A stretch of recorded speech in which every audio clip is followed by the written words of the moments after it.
the tranquil landscape of Landong province, the French colonial territory of Cochin, China, 1938.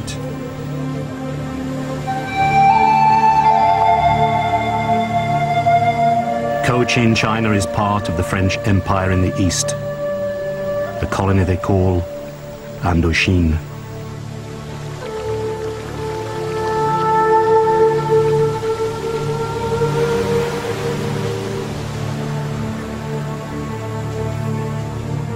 Indochina is formed by Laos and Cambodia in the west, and the eastern territories of Tonkin, Annam, and Cochin, China, the ancient kingdom of Vietnam.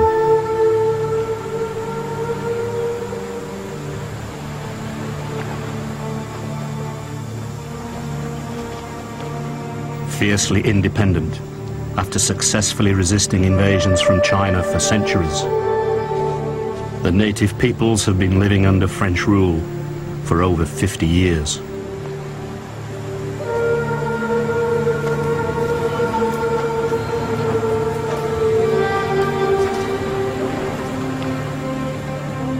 Now, disguised by the timeless serenity of their countryside, these outwardly placid people are building powerful independence movements.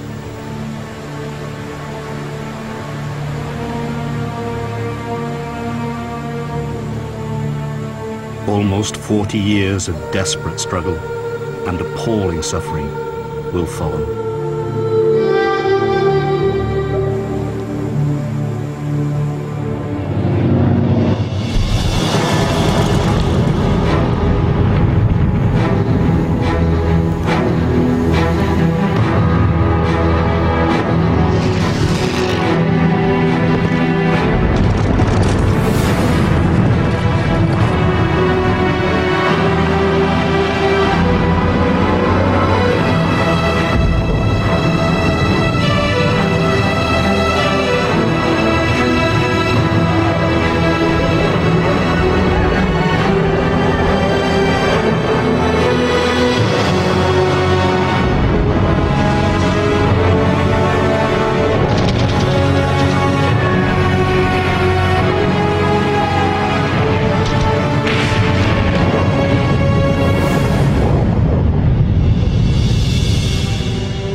Using their own first-hand accounts and previously unseen film shot entirely in color,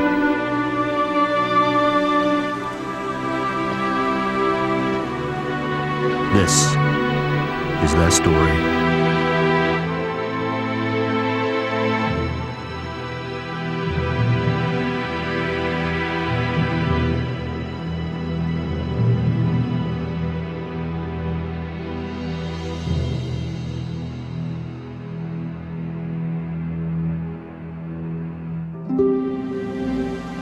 The Northwest Frontier, the gateway to Asia, 1937. Peshawar, the last outpost of the British Empire in India. As part of their grand tour, adventurers and amateur cinematographers, Edward de Rothschild and Peter Traherne, are traveling through the vast and ancient lands of Asia. They record these unique images of more than 70 years ago on 16mm film.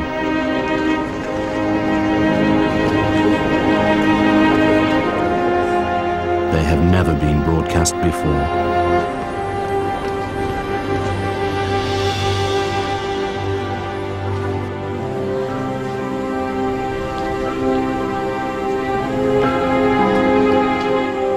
In the 1930s, with the exception of the Kingdom of Siam, modern-day Thailand, all the millions of people of South and Southeast Asia, with their myriad cultures and rich heritage, are ruled by Western powers.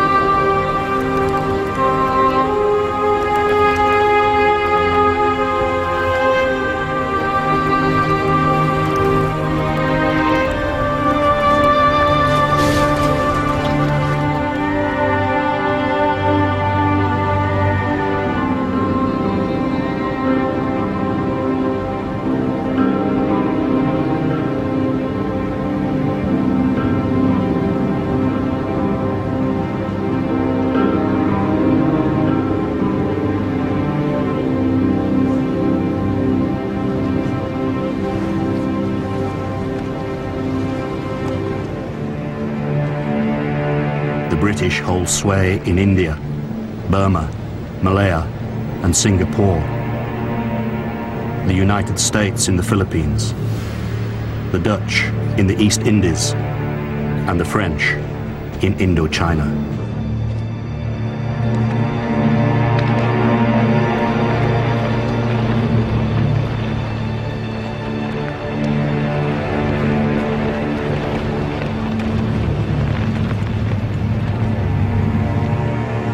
Rich in natural resources, these verdant lands are ruthlessly exploited to supply the affluent consumers of Europe and North America.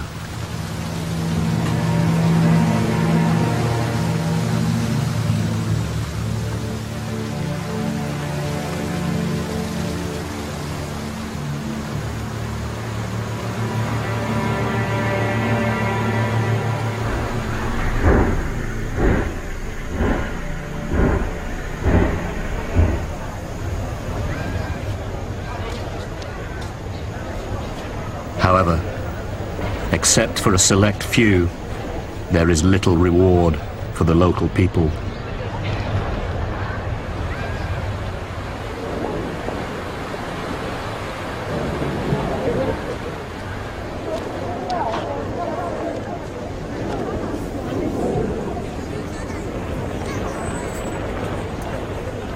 Saigon, 11th of November, 1938.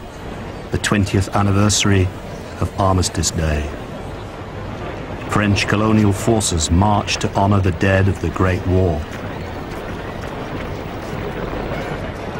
It is only 2 decades since the end of a war that was supposed to end all wars, during which France suffered over 4 million casualties. Saigon journalist Nguyen Lacroix, a bystander. The troops were very impressive in their fine uniforms. Their weapons and medals shone in the bright sunlight. There was lots of cheering, but most of the people there had a lot to gain from the French occupation. In the countryside, it was different. In less than a year, the world will once more be engulfed in global conflict. We were told that a war was coming in Europe. We hoped that would mean the French would leave us in peace.